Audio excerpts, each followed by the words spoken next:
Í chuirde agus fáilte go gailge ganóid lumsa Sophie nó gailge go Joe.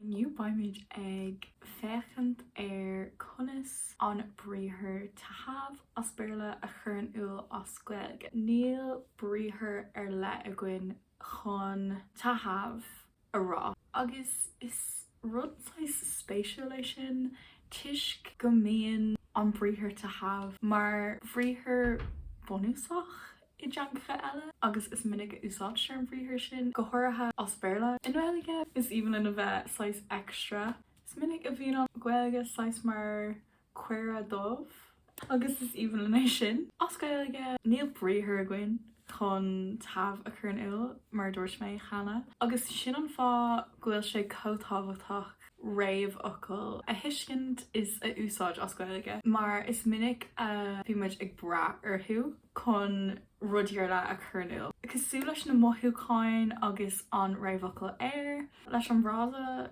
tahabh úsáideimiid an réamh ocail ag. Caithimid an bríthir bí agus an réamh ocail ag a úsáid le chéile chun tahabh a rá. Mar shampla tá madra agam. Go díreach cilíonn sé sin a madra.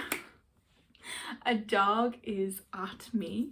Ach cilíonn sé I have a dog. Thom chun liste den fuirmeacha den réamh ocail ag a churn seo. Agus is féidir le fechant orthú man bhfuil siad eolas agat. An sin le tú an bhfuil drafór agat. Do you have a sister?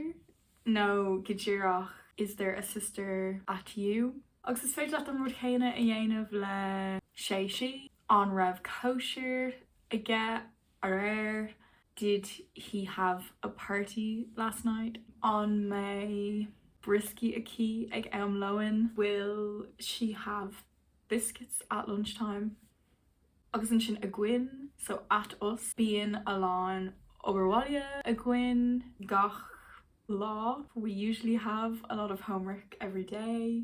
A gwyv an sin, so at you plural. On may on town a gwyv amorach. Will you have the time tomorrow?